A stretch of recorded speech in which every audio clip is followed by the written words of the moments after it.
AI Dungeon thing. Doom That was Hands. a good Let's topic. talk lore. Of A podcast. Yeah, there's a lot of people out there that do not like AI for artist reasons, which I understand. Yeah.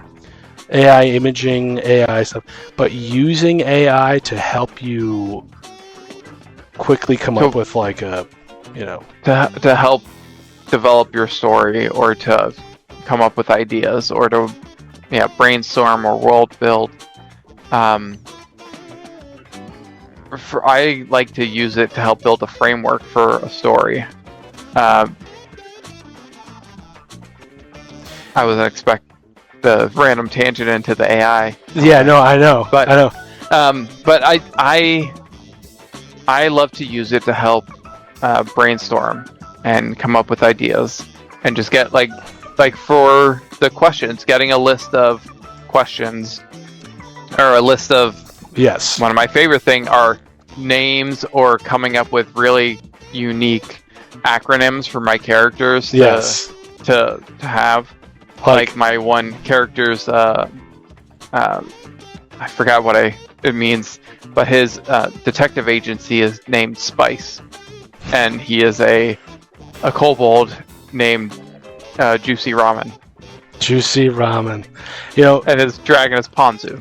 AI for me, I mean, you don't want to, I think like, you don't want to say, hey, I need a session tonight. You could. Hey, I need a session tonight. Give me something. You could do that. I don't think that there's any issue. What's the with difference that. between that and searching online? on Google? Yeah, there's nothing. Actually, well, I will admit something right here. The werewolf fight in the basement. Yes.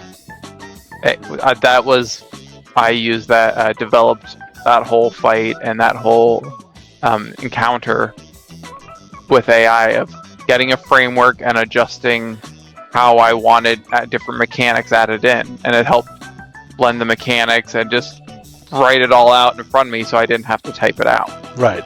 So I have this like beautiful story that I created.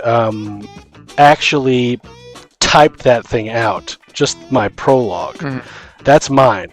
And I know that people think like, oh, don't use AI because it mashes up everyone and steals from them and then regenerates it. Those are images. Like this one back here is a green skull. Mm-hmm. One of the things for the trolls that say, don't use AI, that we talked about was that, at a certain point, AI is like the wheel or the paintbrush. Like, don't it's use the colors. It's like Pleasantville.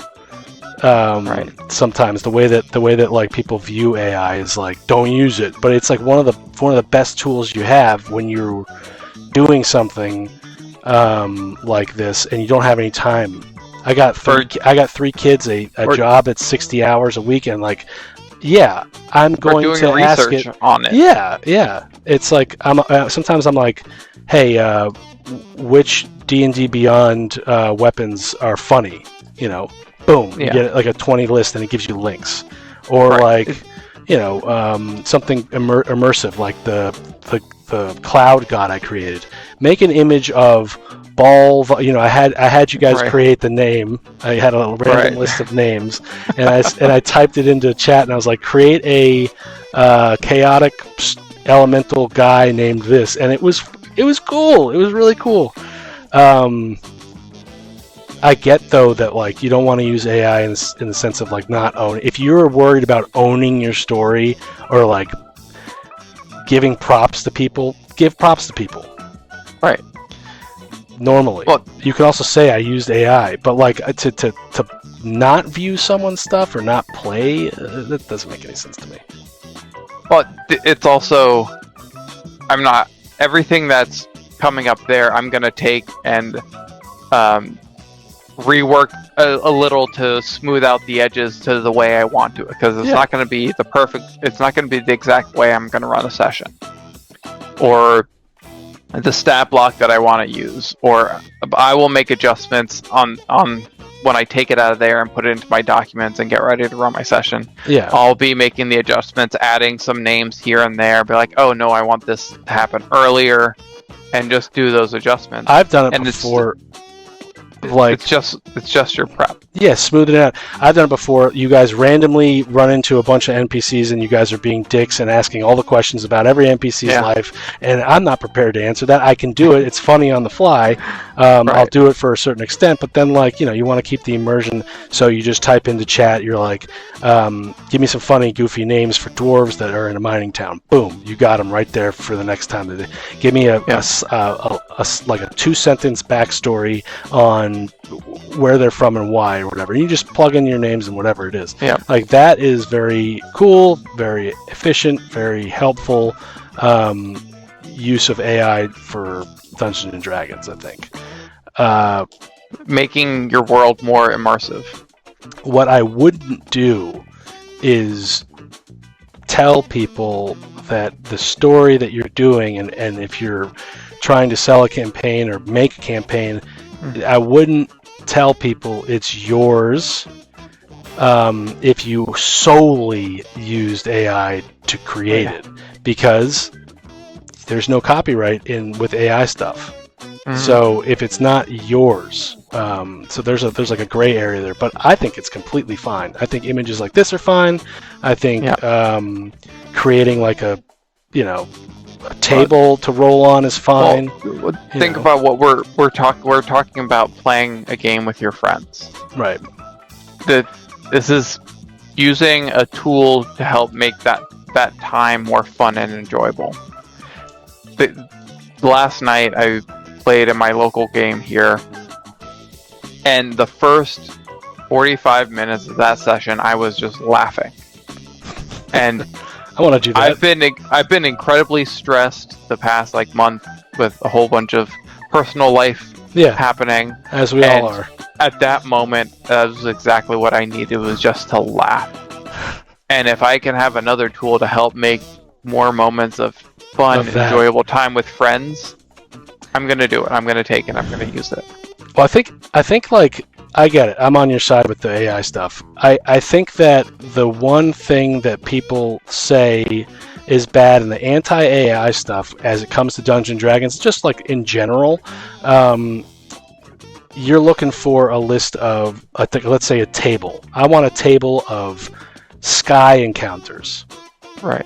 You type that into chat. First off, chat is going to give you what you ask for. So you need to, there's an art to telling the right prompt. And if you don't do it, even when you say, give me all the research about round and flat worlds, it's not going to give you the gravity. You have to say, I want to know about the gravity in the flat world.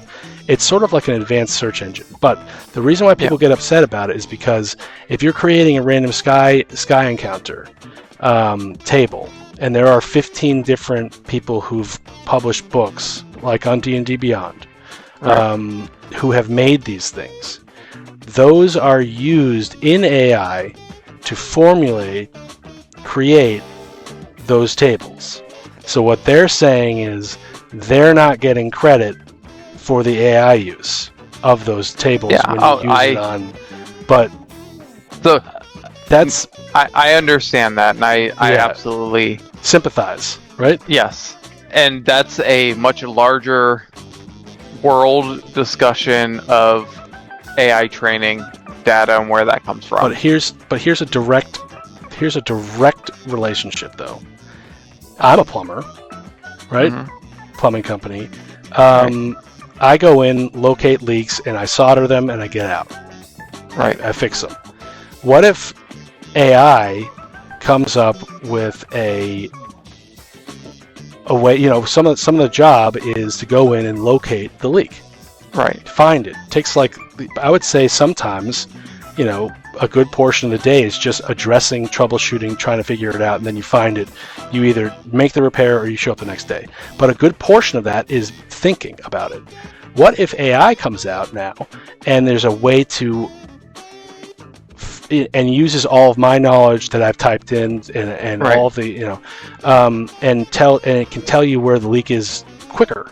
Am I to not? Right. Am I to say I'm not using that because I'm not getting credit for it, but the guy who is going to use it is going to get there, get the job, get in and out faster? Like, no. Well, it's a tool. It's a tool you should use.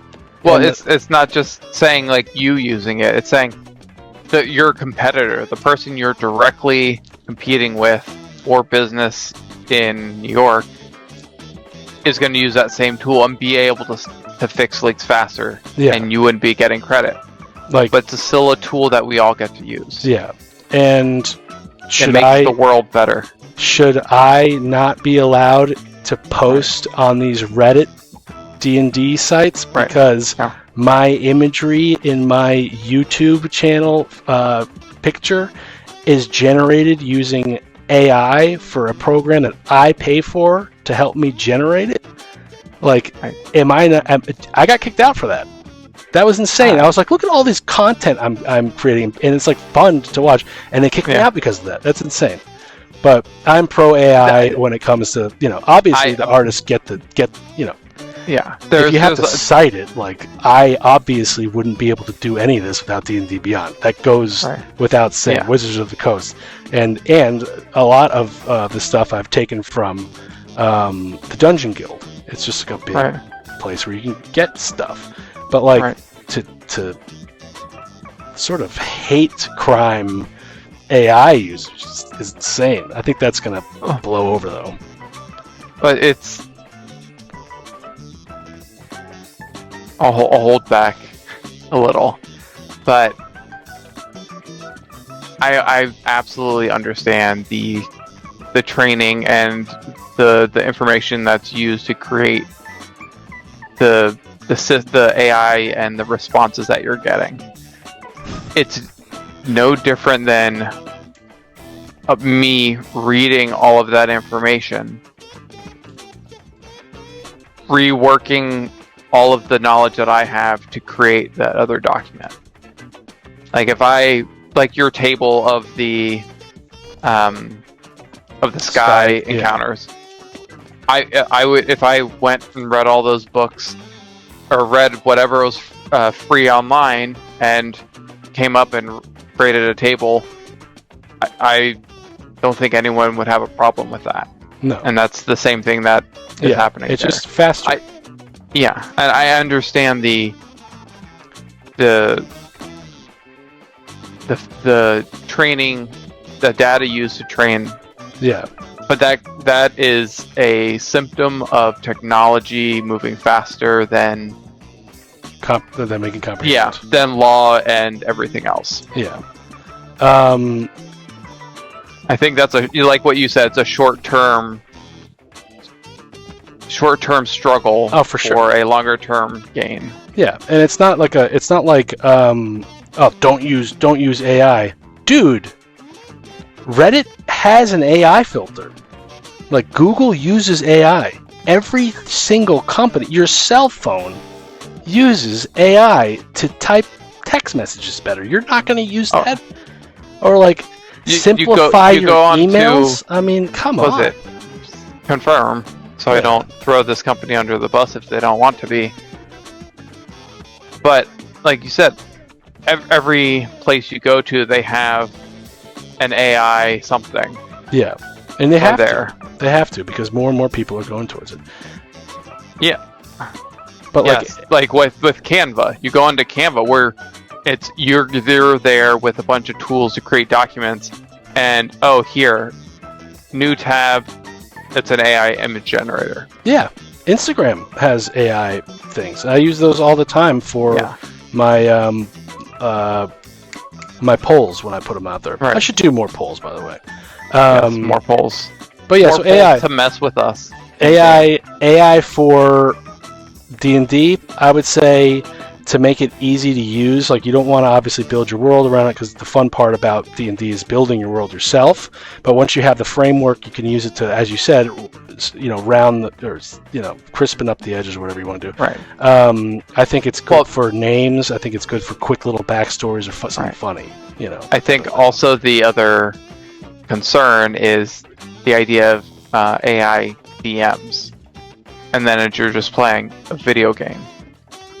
Yes. Or it's I would go ahead. like to see what that's like.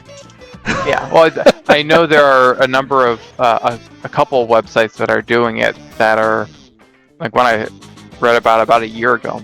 Can only imagine what they are now. Of a choose your own adventure story, but it's real time developing the story and integrating your choices into how the story is created. There are AI companies coming out that create bedtime stories for your kids. One of the things I was reading about said that you can, if your kid is having, and what I was telling with my wife who does the behavioral therapy, one of the interesting things is you can, if you're having a problem with your kid at school acting out or talking or saying something they shouldn't, like don't scream in public or whatever, listen to your parents or eat your greens. It will, you can type that into the setting. Is there anything specific moral lesson, going back to the campfire stories now, that you'd like for us to create a picture book story for your kid at night? And it will generate that. It will have your kid's name or whatever name you want. Like, let's say they have a stuffed animal so they can really relate to it. And then there you go. Like, that is such a... But to relating back to D&D, I don't know. There's a lot to work with, and quite honestly, I like how easy it is to use. I think that if you need to what's the quickest what's a good list of monsters that are in the Underdark? Like how do you play what are great, research the web and tell me what the great airship mechanics are and list me. I did that to try to it didn't work out well. It listed me a whole bunch of I was like, wow, that's a lot. That's huge, but it's fun to but it's a tool, and it depends on how you view AI in the world. But it's going to be view AI as a tool that we get to use to save time. I wonder if I'm going to, because I've already created my campaign. Act 1. I've created the forest. I got to finish off the were farm, and then it's almost complete essentially. I think that maybe since it's in a list, I can just put it on ChatGPT, and I can say, I want you to DM me and Chris playing a session of this adventure. Yes, and see where it goes. Because chat has, I think they have microphone. I think you can hook up your microphone. You have voice, voice. So it's like that'll be hilarious. All right, we'll have to do that. Yeah, We'll make a date, and we'll do it on Let's Talk Lore. And be like, this is terrible. Arnold Schwarzenegger's Terminator cannot DM, but I want it to be the voice of it. Yeah. That's only the true way to get the low voice perfect. AI is it's a touchy subject, I think. It's a touchy subject, but I think it's one that it's a tool that I use when I DM. I think everyone uses it. And when I play. Thinking of names and it's like you mentioned, it's a advanced search engine. But it's an advanced search engine that can formulate everything in there. Yeah, it's weird. I will create an NPC that I am excited to play and bring into the world, like I did last time. I actually got this Daily Hero Forge, the @Daily Hero Forge on Instagram, to create us a Hero Forge model for our game, for an NPC that actually has a lot to do with what's going on, no one asks him any questions until like the very end of the, and so like you guys are actually interrogated the orcs more so than so like I spent this entire time as a DM creating the story and backstory and mechanics and of this NPC, and more interest was given towards like the orcs than the NPC, but I wasn't prepared to give the orcs backstory. So like, right. I did it, and I was like, okay, his name is Bob, Grog, and Schlag, and like I knew they were going to die, but like if you guys asked me for their backstory, maybe you could type into chat. I didn't do this. I didn't even have a backstory. I think you just. Maybe you guys will ask him next time, but like you could ask like a quick little funny story about Grog. Right. Yeah. And you'll have something. Yeah. Well, another use that I use for my characters is describe how my character is and the key points that I want to throw into his backstory. And there's a lot of of his backstory that I don't really care, or it'll take me a while to really make that connection. Write me a 2-paragraph backstory of all of this information. And then I read this cool story of this thing, of the event happening, but it describes the event better than I would be able to describe it. Mike Elmore says, I use AI for fleshing out NPCs with more personality. That's exactly what we're talking about. I also use it for fleshing out homebrew items. Oh, that's a great idea. Yeah. Yeah, I mean, no problem with that. Anything to save you prep time. Oh yeah, for sure. And to be more creative. I know it's, as humans, we tend to get in a rut and do the same thing over and over again. We get that one stick and we just beat the hell out of it. But it's a great way to mix it up and be more creative, or at least bring different ideas in front of you. For sure. Like a way to have this conversation that you and I are having without having to create a bi-weekly podcast tied to an Instagram channel, tied to a live play. Yes. Perfect comment, Mike. Dungeon Doom Hands, Let's Talk Lore, a podcast.